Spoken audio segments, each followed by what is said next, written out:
நீங்க ஒரு வெற்றிகரமான ரெஸ்டாரண்ட் ஓனரா இருக்கிறதுக்கு டேஸ்ட்டும் கஸ்டமர் சாட்டிஸ்ஃபேக்ஷனை தவிர வேற என்னெல்லாம் தேவைன்னு நீங்க நினைக்கிறீங்க? யூனிட் எக்கனாமிக்ஸ் அப்படிங்கிற டேர்மை மட்டும் நீங்க நல்லா தெரிஞ்சுக்கணும். ஒரு கஸ்டமர் நம்ம கடைக்குள்ள வந்துட்டு சாப்பிட்டுட்டு பில் பேமெண்ட் பண்ணிட்டு போற வரைக்கும் எல்லாமே கால்குலேஷன் தாங்க.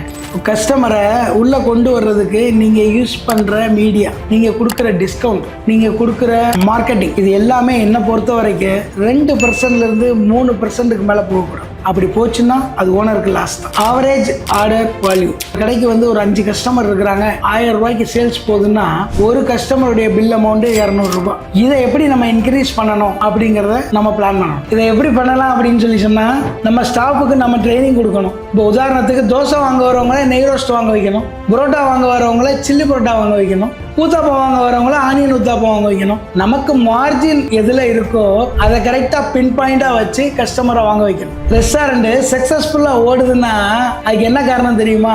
அன்னன்னைக்கு வாக்கிங்ல வர கஸ்டமர் கிடையாது, வந்த கஸ்டமரு மறுபடியும் ரிப்பீட்டா வராங்க பாருங்க, அவங்க தான் அந்த ரெஸ்டாரண்ட் சக்சஸ்ஃபுல்லா போறதுக்கு முக்கியமான காரணம். ஒரு ஸ்டேபிளான ரெஸ்டாரண்ட்டுக்கு அதுதான் அடையாளம். எங்களோட டார்கெட்டும் அந்த மாதிரியான கஸ்டமர் தான். புரியுற மாதிரி சொல்லட்டுமா? ஒரு ரெஸ்டாரண்ட் சக்சஸ்ஃபுல்லா ஓடுதுன்னா அது லக்ல கிடையாதுங்க, லாஜிக்ல தான்.